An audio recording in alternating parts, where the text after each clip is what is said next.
যে ওস্তাদের কাছে আমি পড়েছি ওই ওস্তাদের মহব্বত আমার মধ্যে আসতে হবে। যে প্রতিষ্ঠানে পড়েছি ওই প্রতিষ্ঠানের মহব্বত আমার মধ্যে আসতে হবে। যে আসাদে একরামদের কাছে পড়েছি সবার মহব্বত আমার মধ্যে আসতে হবে। ওনারা যাদের থেকে পড়ছেন ওনাদের সাথে আরও খুব বেশি আবেগ থাকা দরকার মহব্বতের। যখন আমার কোনো আত্মীয় আল্লাহর রাসূলের বিপরীতে যাবে আমি সেটাকে প্রত্যাখ্যান করব। এটাই প্রমাণ হচ্ছে আমার দিলের মধ্যে আল্লাহর মহব্বত বেশি, আল্লাহ রাসূলের মহব্বত বেশি আছে। এটাকে আকলি মহব্বত বলা হয়। তাই কারণে আমল গ্রহণ করব সুন্নতের, আহলুস সুন্নাহ ওয়াল জামাতের, আকীদা গ্রহণ করব আহলুস সুন্নাহ ওয়াল জামাতের আকায়েদ।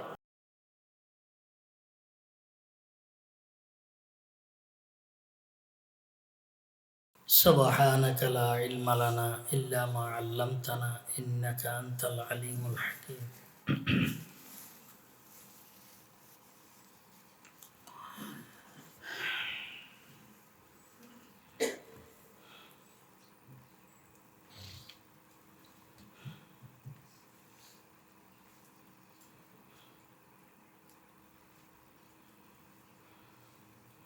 গত সপ্তাহে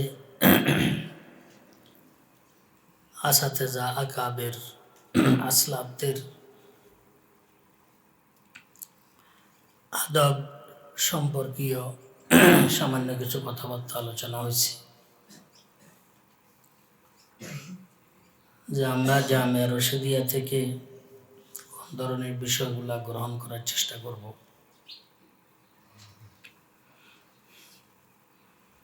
সেখানে বলছিলাম আকায়েদ, যেটাকে ইমানিয়াত বলে, আকীদাগুলো আমরা আহলুস সুন্নাহ ওয়াল জামাতের সর্বাবস্থায় গ্রহণ করার চেষ্টা করব।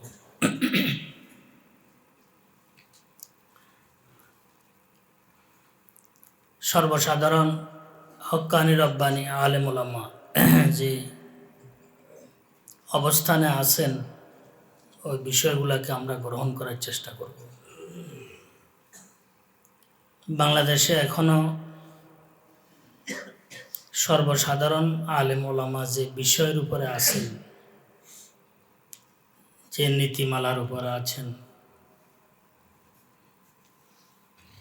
বলতেছি ওইটা গ্রহণযোগ্য। কিন্তু বিশ্বের বহু মুসলিম রাষ্ট্র এই কথাটি বলার মতো সাধারণত পরিবেশ নাই বললেই চলে। বাংলাদেশে এখনো দ্বীনি মাদ্রাসার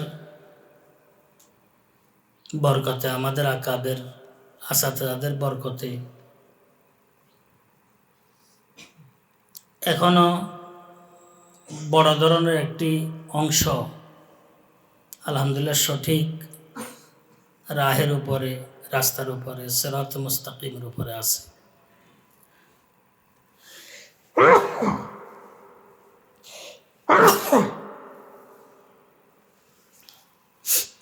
যেটাকে আমরা সাধারণত আহলুস সুন্নাহ ওয়াল জামাতের তরিকা হিসাবে আমরা মনে করি। আর এটার মধ্যে আসলে কোনো ধরনের সন্দেহের অবকাশও থাকে না। যে কোনো ব্যক্তি, ছাত্র হোক, মুসলমান হোক, শিক্ষিত অশিক্ষিত, যে কোনো বিষয় আলেম ওলামাদের থেকে জেনে নিতে পারে। যে কোনো বিষয় আহলে জিকির যারা, আহলে কোরআন বাংলাদেশে এখনো পর্যাপ্ত পরিমাণে আছে। এই কারণে সর্বসাধারণ আলেম ওলামার কথা আমি বলতেছি না। এক সময় আসবে সর্বসাধারণ আলেম ওলামার কথা চলবে না।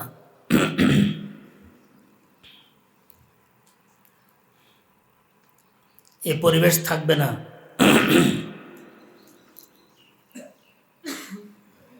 তা আহলুস সুন্নাহ ওয়াল জামাতের যে আকায়েদগুলো আছে, যে আকীদাগুলো আছে, আমলগুলো আছে, সেগুলো আমরা গ্রহণ করা দরকার। এটা জামিয়া রশিদিয়ার সাথে সম্পৃক্ত যারা, যে কোনো সূরতে আমরা যেন ওই বিষয়গুলোকে গ্রহণ করি।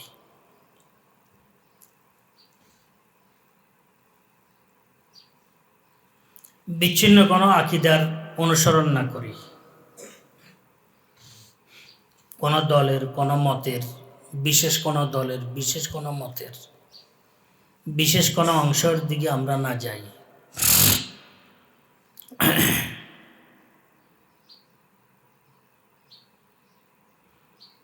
এই কারণে তো আলেম ওলামাদের, বিজ্ঞ আলেম ওলামাদের অনুসরণ দরকার।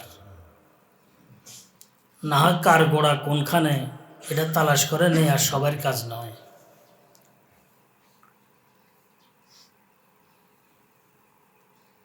কোনায় কচু, কোনায় লতি, কোনায় টিপলে কোনায় জ্বলে। নতুন নতুন যখন বিদ্যুৎ বের হয়েছে, তো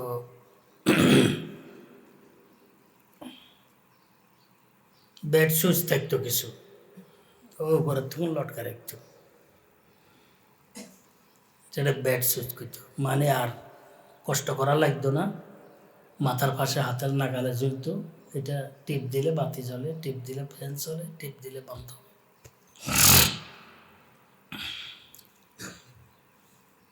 এটা যখন এক জায়গায় এক নতুন ভাই আসছেন,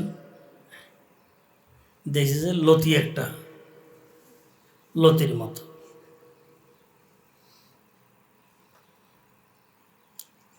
তো কথিত আছে, সত্য মিথ্যা আল্লাহ পাকে জানে।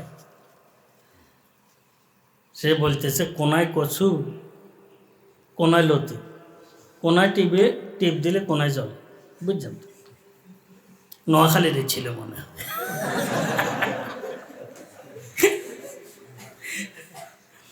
বলার উদ্দেশ্য হচ্ছে আসলে সবার কাজ নয় মূলে পৌঁছাটা, ধর্মীয় ব্যাপারে। যে এই দলের কথা সুন্দর, সম্পৃক্ততা কোথায়, উৎপত্তিস্থল কোন জায়গায়। গত শুক্রবারে মনে হয় আমি আলোচনা করছিলাম বাদে মাগরিব, যে সমস্ত দলের কোনো পরিচিতি নেই, গোড়া কোথায়।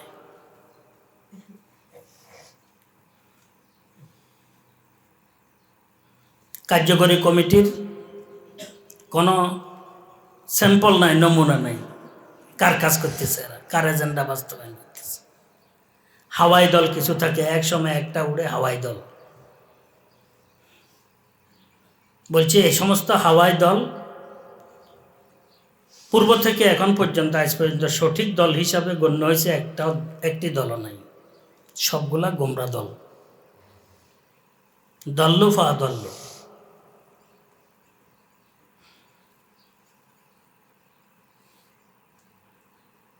গোড়াতে পৌঁছা কিন্তু সবার কাজ নয়। এই কারণে হক্কানি রব্বানি আলেম ওলামাদের অনুসরণ করার বিকল্প নেই। কোরআনে কারিমের মধ্যে আল্লাহ পাক জায়গায় জায়গায় ওয়াকুনু মা'আস সাদিকিন, সাদিকিনদের সাথে তোমরা নিজেদেরকে লাগাই রাখো, বাস্তব সত্যবাদী যারা। ওয়া তাওয়াফানা মাল আবরার। আমরা কিন্তু এই সমস্ত আয়াতগুলো দেখি না। আমরা আকাবের আসলাফদের বিপরীতে আমাদের অবস্থান। আল্লাহ কানা করছেন, অন্ধ করছেন, চোখ দান করেন, দোয়া করতেছি। আমরা কিন্তু এই সমস্ত আয়াতগুলো দেখি না। আকাবের কথা বললে, আসলাফদের কথা বললে বহু বেয়াদব আছে, তাদের জ্বর উঠে যায়।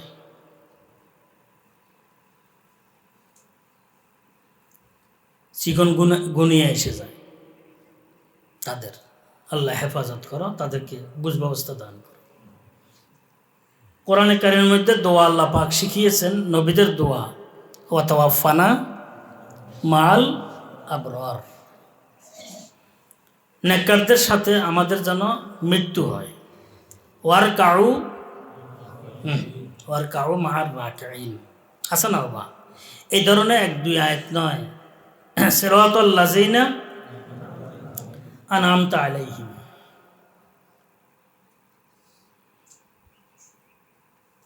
উলাইকা মা'আল্লাযিনা আনআমাল্লাহু আলাইহিম। দেখছো না বাবা? মিনান নাবিয়্যিনা ওয়াস সিদ্দীকিনা ওয়াস শুহাদা'i ওয়াস সালিহিন ওয়া হাসুনা উলাইকা রাফিকা। আমরা তালাশ করে পাই না। আল্লাহ পাক আমাদের সঠিক বুঝ ব্যবস্থা দান করেন। দিনের প্রত্যেকটি বিষয় আমরা পর্যন্ত পৌঁছে তো ফেরেশতার মাধ্যমে আসে নাই, মানবের মাধ্যমে আসছে। আর ওই মানব যারা ছিলেন ওরা হচ্ছেন নেককার, দিনদার, আকাবের, আসলাফ। একটি হাদিস 5 জন মুহাদ্দিসের মাধ্যমে আসছে। এরা তো ফেরেশতা মনে হয়, 4 জন তো পাওয়া যায়, আরেকজন তো পাওয়া যায় না, বড় ফেরেশতা জিবরাইল, ইসরাফিল, মিকাইল, আজরাইল। আরেকজন কোন? ইমামে বুখারী রহমতুল্লাহ সহ বড় বড় মুহাদ্দিস যারা ছিলেন, মুসলিম, ইমামে মুসলিম, ইমামে আবু দাউদ, তিরমিজি, বাইহাকি, ইবনে মাজাহ, সবাই যে এক একটি হাদিস গ্রহণ করছেন, ফেরেশতাদের থেকে গ্রহণ করছেন না আসাতিজা কেরামদের থেকে গ্রহণ করছেন? আকাবের আসলাফের কথা শুনলে যে আমাদের মাথা গরম হয়ে যায়। এগুলো হয়েছে, এটাও বড় ধরনের একটি আসলে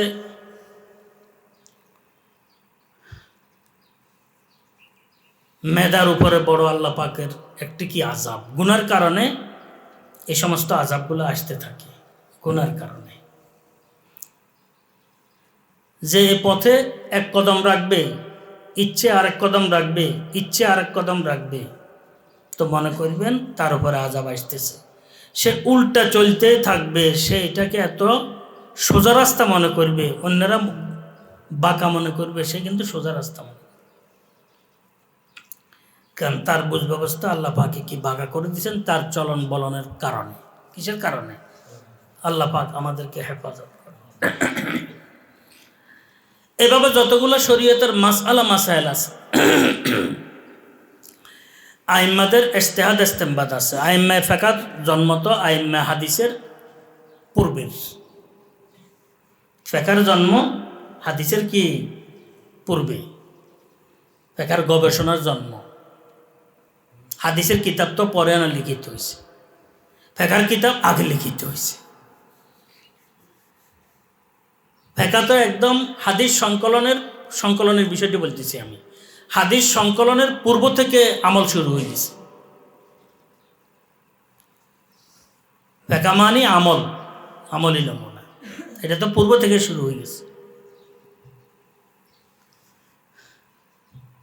তো সেটাও তো ধারাবাহিকভাবে এক ফেরেশতা থেকে আরেক ফেরেশতা, আরেক ফেরেশতা থেকে আরেক ফেরেশতা, আরেক ফেরেশতা থেকে আরেক ফেরেশতা পর্যন্ত আসছে। ঠিক আছে না বাবা? না মানুষ থেকে আসছে। জি, এগুলো খেয়াল রাখতে হবে।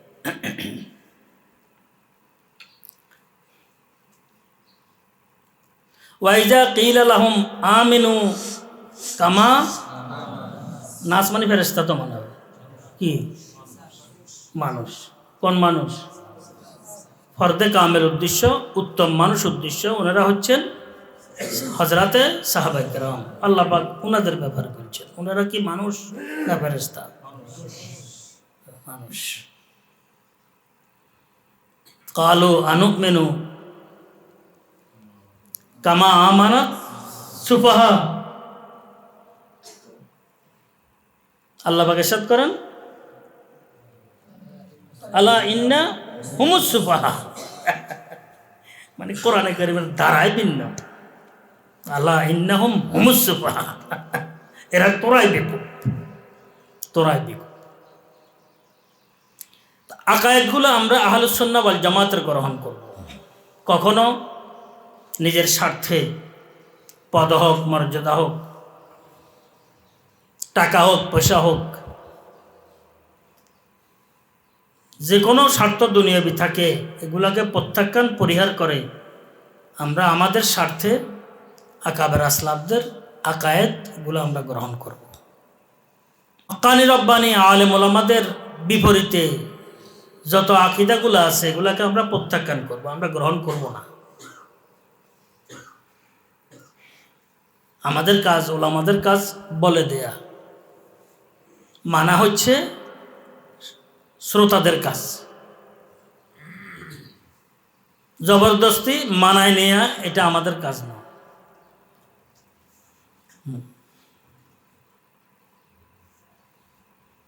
আমাদের কাজ হচ্ছে বলা, মানানো আমাদের কাজ নয়। কে মানতে হবে আপনাকে, এটা আমাদের কাজ না। বলে আমাদের কাজ সঠিক বিষয়গুলো বলে দেয়া। এটা বলতেছি তোমাদেরকে।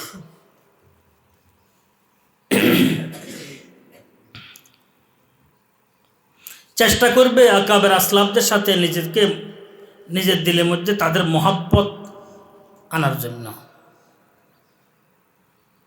চেষ্টা করবে, নিজেকে যেন তাদের সাথে আমি লাগায় রাখতে পারি জবরদস্তি চেষ্টা করবে যে আমার দিলের মধ্যে আমার আসাতেজা, আমার আকাবের, আমার মুরব্বী, আমার প্রতিষ্ঠানের মহব্বত কেন আসে না। এটা নিজের উপরে একটি প্রশ্ন করা দরকার। কেন আমার মধ্যে মহব্বত আসে না আমার আসাতেজা কেরামদের, ওস্তাদদের, আমার মুরব্বীদের, আমার আকাবের আসলাফদের, ধর্মীয় লাইনে, দুনিয়াবী লাইনে তো বড়রা আছে না নাই, মা বাপ মুরব্বীরা আছেন, তো ওনাদের মহব্বত কেন আমার দিলের মধ্যে আসে না। এটাও দিলের মধ্যে রাখা দরকার। ওই সন্তান, শুভ সন্তান, যে সন্তান নিজের মুরব্বীদের প্রতি শ্রদ্ধাশীল হয়, মুরব্বীদের আজমত এহতরাম যে সন্তানের অন্তরে থাকে, সে সন্তান সুসন্তান, সে সন্তান ভালো সন্তান, সে সন্তান দোয়া পায়। মায়ের থেকে জন্ম হয়েছি, বাবার থেকে জন্ম নিয়েছি, কিন্তু বাবার সাথে আমার সম্পর্ক নাই, মায়ের সাথে আমার সম্পর্ক নাই, আমার দাদা দাদি যারা নাকি আমার রক্তের সম্পৃক্ত যারা আছেন সম্পর্কীয়, এদের সাথে আমার সম্পর্ক নাই, তাহলে আমি কিসের সন্তান হইলাম? আমি তো আবর্জনা, সমাজের আবর্জনা, পরিবারের আবর্জনা, আমি কিসের সন্তান হইলাম? যে ওস্তাদের কাছে আমি পড়েছি, ওই ওস্তাদের মহব্বত আমার মধ্যে আসতে হবে। যে প্রতিষ্ঠানে পড়েছি, ওই প্রতিষ্ঠানের মহব্বত আমার মধ্যে আসতে হবে। যে আসাতেজা কেরামদের কাছে পড়েছি, সবার মহব্বত আমার মধ্যে আসতে হবে। ওনারা যাদের থেকে পড়ছেন, ওনাদের সাথে আরও খুব বেশি কি আবেগ থাকা দরকার মহব্বতের। যে ওনারা কেমন ছিল, আমার ওস্তাদের এরকম, ওনারা কেমন ছিল। মহব্বত ছাড়া কাজ হয় না। ওয়াল্লাযীনা আমানু আশাদ্দু হুব্বান লিল্লাহ। ঈমানদার হলাম, আল্লাহ পাকের সাথে মহব্বত স্থাপনকারী হলাম না, তাহলে মনে করতে হবে যে এটা আমার দুর্বলতা মানে বড় ধরনের দুর্বলতা। আল্লাহ পাকের বন্দা হয়ে গেছি কালেমা পড়ার মাধ্যমে, কিন্তু আল্লাহ পাকের সাথে মহব্বত আমার প্রচুর পরিমাণে থাকতে হবে। মহব্বত না থাকলে লাইন থাকে না, লাইন না থাকলে কাম হয় না। এই কারণে আসলাফ আকাবেরদের সাথে মহব্বত এবং আজমত অতুল্য থাকা দরকার। নিজের আসাতেজা, প্রতিষ্ঠান, দিনী, ভাই মুরব্বী, গোত্রীয়, ধর্মীয় সবার প্রতি মহব্বত রাখা দরকার। তাহলে আহলুস সুন্নাহ ওয়াল জামাতের বিষয়গুলো গ্রহণ করা তার জন্য সহজ হয়ে যাবে। তো আজকে আমি আপনাদের সামনে আলোচনা করলাম এতটুকু, যে জামিয়া রশিদিয়া থেকে যে সমস্ত বিষয়গুলো আমরা নিব, ওই সমস্ত বিষয়গুলোর মধ্যে বড় একটি বিষয় হচ্ছে আকায়েদের বিষয়টি। আল্লাহ রহমতে, আল্লাহ পাকের ফজল করম, সুনিশ্চিতভাবে আমি বলতে পারবো আল্লাহ রহমতে যে বিষয়গুলো আমি আপনাদেরকে বলতে থাকি বা নিজে যেটার উপরে আলহামদুলিল্লাহ আল্লাহ পাক রাখছেন আমি আছি, এগুলো আহলুস সুন্নাহ ওয়াল জামাতের ইত্তেফাকি বিষয়। আল্লাহ রহমতে এখানে বিচ্ছিন্ন কোনো দলের, কোনো মতের, কোনো বিষয় এখানে পাওয়া যাবে না। ধর্মীয় বিষয় কোনো দল এবং মতের, কোনো ব্যক্তির, কোনো গোত্রের কোনো বিষয় কখনো গ্রহণযোগ্য নয়। তা আহলুস সুন্নাহ ওয়াল জামাত মা আনা আলাইহি ও আসহাবি, আহলুস সুন্নাহ ওয়াল জামাতের ব্যক্তি মহোদয়ের সাথে সম্পৃক্ত পুরোপুরিভাবে রাখা ছাড়া কখনো সঠিক রাস্তার উপরে থাকাটা কঠিন হবে। কিন্তু ইয়াদ রাখা উচিত, আহ্বায়কের অভাব থাকবে না, চতুর্দিক থেকে আহ্বান আসতে থাকবে, আমরা এই, আমরা সে, আমি এই, আমি সেই, অমুক এ, অমুক সেই। এখন বিভ্রান্তির মধ্যে পড়ে যাওয়ার আশঙ্কা সর্বদাই বিদ্যমান। এই কারণে ইস্তেখারা করে, চিন্তা ভাবনা করে, খুব ভালোভাবে একজন মুরব্বির সাথে সম্পর্ক রেখে নিজেকে তার পরামর্শে পরিচালনা করার চেষ্টায় লেগে থাকা, এটা সবচাইতে নিরাপদ, সবচাইতে নিরাপদ। আপনাকে বৃষ্টি থেকে বাঁচতে হলে, মাথা বাঁচাইতে হলে কমাস কম ছাতার তলে আপনি নিজেকে রাখতেই হবে, না হয় কিন্তু কঠিন হয়ে যাবে। বর্তমানে তুফানি বৃষ্টি, ঝড় চলছে, ফিতনার শেষ নেই, আরো বাড়বে, আরো বাড়বে। কিন্তু কোনো একজন মুরব্বির সাথে সম্পর্ক রেখে নিজেকে যদি তার পরামর্শে যদি পরিচালনা করা না হয়, তাহলে কোনায় কচু, কোনায় লতি, কোনায় টিপলে কোনায় জলে, এই কথা ছাড়া আর কিছুই থাকবে না, হাতে আসবে না। খালি একবার এদিকে দৌড়, আরেকবার এদিকে দৌড়, আরেকবার ওদিকে দৌড়, আরেকবার এক মুখে এই কথা, আরেক মুখে এই কথা, এটা বলতে আমরা বাধ্য হয়ে যাব। এই কারণে পুরো জীবনের জন্য বড় ধরনের যে সম্পদ, সেটা হচ্ছে আহলুস সুন্নাহ ওয়াল জামাতের যে বিষয়গুলো আছে সেটা গ্রহণ করা, আহলুস সুন্নাহ ওয়াল জামাতের আকায়েদের উপরে থাকা। যেটা আমল আছে সেটা হচ্ছে আহলুস সুন্নাহ, যেহেতু সুন্নতের আমল, আমল সুন্নতের আমলগুলোকে গ্রহণ করার সর্ব অবস্থায় চেষ্টায় লেগে থাকে, সর্ব অবস্থায় সুন্নতের আমলের উপরে থাকা, নিজেকে রাখার চেষ্টায় লেগে থাকে, মোহাব্বত করা সুন্নতকে, এটা তো অতীব জরুরি। মান আহাব্বা সুন্নতি ফাকাদ আহাব্বানি ওয়া মান আহাব্বানি কানা মাই ফিল জান্নাহ, যে আমার সুন্নতকে মোহাব্বত করবে। এই কারণে বলছি মোহাব্বত গুরুত্বপূর্ণ বিষয়। সব কিছু আছে, মোহাব্বত নাই। মাদ্রাসা পড়তেছি, মাদ্রাসার সাথে মোহাব্বত নাই। ওস্তাদের কাছে পড়তেছি, ওস্তাদের মোহাব্বত নাই। আকাবেরের কিতাবপত্র পড়তেছি, আকাবেরের সাথে মোহাব্বত নাই। তো আমি কিভাবে ভাই আমি কুল কিনারা তালাশ করে পাবো? আল্লাহর হাবিব ইরশাদ করেন, মান আহাব্বা সুন্নতি ফাকাদ আহাব্বানি ওয়া মান আহাব্বানি কানা মাই ফিল জান্নাহ, যে আমার সুন্নতকে মোহাব্বত করবে সে যেন আমাকে মোহাব্বত করলো, আর আমাকে মোহাব্বত করলে তো বেহেশতের মধ্যে থাকবে সে। লা ইউমিনু আহাদুকুম হাত্তা আকুনা আহাব্বা ইলাইহি মিন ওয়ালিদিহি ওয়া ওয়ালাদিহি ওয়ান নাস আজমাইন। মোহাব্বতের কথা বলছি। লা ইউমিনু আহাদুকুম, পরিপূর্ণ ইমানদার হইতে পারবে না কোনো ব্যক্তি যতক্ষণ নয় তার মোহাব্বত, তার সন্তান, তারা আত্মীয় স্বজন সবার চাইতে যেন আমি মুহাম্মদুর রাসূলুল্লাহর মোহাব্বত তার অন্তরে বেশি না থাকে। আল্লাহ পাক আমাদেরকে দান করেন। লা ইউমিনু আহাদুকুম হাত্তা আকুনা আহাব্বা ইলাইহি মিন ওয়ালিদিহি ওয়া ওয়ালাদিহি ওয়ান নাসি আজমাইন। মা বাপ সন্তান আদি মোহাব্বত, আকলি মোহাব্বত। কি মোহাব্বত? আকলি মোহাব্বত।